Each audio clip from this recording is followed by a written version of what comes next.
আসসালামু আলাইকুম ভিউয়ার্স, কেমন আছেন সবাই? আশা করি সবাই ভালো আছেন। টেক ফোকাস চ্যানেলে আপনাদেরকে স্বাগত জানাই। আমি মোহাম্মদ আইনাল হুসাইন। আজকের ভিডিও টপিক ক্যামটাসিয়া। আজকের ভিডিওতে আমি দেখাবো ক্যামটাসিয়াতে কিভাবে ভিডিও রেন্ডারিং করবেন। অর্থাৎ আপনার টাইমলাইনে যদি একটি 5 মিনিটের ভিডিও থাকে, তো সেখান থেকে আপনি চাচ্ছেন 10 সেকেন্ড, 20 সেকেন্ড অথবা 1 মিনিটের ভিডিও রেন্ডারিং করবেন, কিন্তু আপনার প্রজেক্টটি হলো 5 মিনিটের। সেখান থেকে আপনি 1 মিনিট অথবা 20 সেকেন্ডের ভিডিও রেন্ডারিং করবেন। তো সেটা কিভাবে করবেন সেটাই দেখাবো আমি আজকের ভিডিওতে। না টেনে পুরো ভিডিওটি দেখার অনুরোধ রইল। আপনি যদি একজন জব হোল্ডার হন, অথবা স্টুডেন্ট হন, অথবা স্বাভাবিক কম্পিউটার ইউজার হন না কেন, আমার এই টিপস অ্যান্ড ট্রিক্স আপনাকে বাস্তব জীবনে কম্পিউটারে অনেক বেশি এক্সপার্ট করে তুলবে। তার আগে ছোট্ট একটি অনুরোধ, ভিডিওর নিচে থাকা লাইক বাটনটি প্রেস করে দিবেন, আর আমাদের চ্যানেলটিকে সামনে এগিয়ে নিতে সাবস্ক্রাইব করে আমাদের সাথেই থাকবেন। আর যদি অলরেডি সাবস্ক্রাইব করে থাকেন তাহলে অসংখ্য অসংখ্য ধন্যবাদ। চলুন তাহলে কথা না বাড়িয়ে শুরু করা যাক।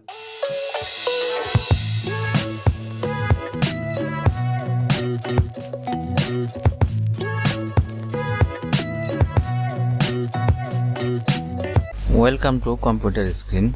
আমি ক্যামটাসিয়ার মধ্যে এখানে 4টি ট্র্যাকের মধ্যে 4টি ক্লিপ অ্যাড করেছি। আমি দেখাবো প্রডিউস সিলেকশন অ্যাজ এই টুল। ফর এক্সাম্পল, আমরা যখন টাইমলাইনের মধ্যে একটি প্রজেক্ট রেডি করি, মনে করি আমার ভিডিওটি এখানে আছে 1 মিনিট 23 সেকেন্ড, তো আমার প্রয়োজন হলো এখান থেকে কয়েক সেকেন্ড আমি রেন্ডার করব। সেটা কিভাবে করব? ফর এক্সাম্পল, যদি সাধারণভাবে রেন্ডার করতে চাই তাহলে আমরা এখান থেকে এক্সপোর্টে ক্লিক করি এবং এখান থেকে লোকাল ফাইল থেকে এখানে আমরা এক্সপোর্টে ক্লিক করে রেন্ডার করি। তাতে কি হয়, আমাদের টাইমলাইনের মধ্যে যতগুলো ক্লিপ আছে এবং প্রজেক্টটি যত মিনিটের রেডি করা হয়েছে পুরো প্রজেক্টটি রেন্ডারিং হয়েছে। কিন্তু আমি চাচ্ছি এখান থেকে অল্প কিছু, অর্থাৎ 5 থেকে 10 সেকেন্ড আমি এখান থেকে রেন্ডার করব। তো সেটা কিভাবে করব? সেজন্য আপনি যেটা করবেন তা হচ্ছে আপনি এখান থেকে এরিয়া সিলেক্ট করবেন। ফর এক্সাম্পল, আমি এখান থেকে ধরেন এতটুকু এরিয়া সিলেক্ট করব। তো এখানে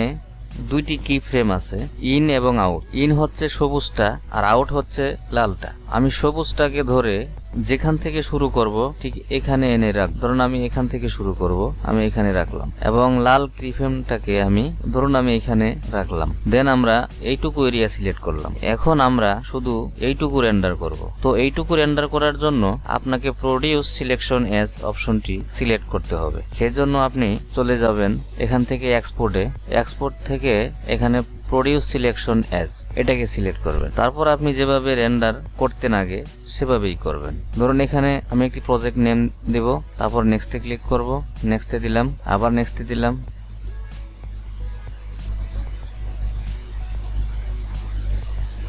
দেখুন বন্ধুরা, রেন্ডারিং হচ্ছে। আমি যতটুকু এরিয়া সিলেক্ট করেছিলাম রেন্ডারিং হবে।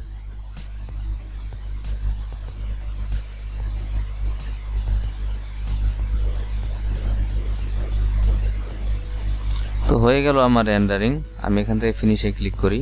তো ভিউয়ার্স, আপনাদের মঙ্গল কামনায় আজকের ভিডিও এখানেই শেষ করছি। ধন্যবাদ সবাইকে।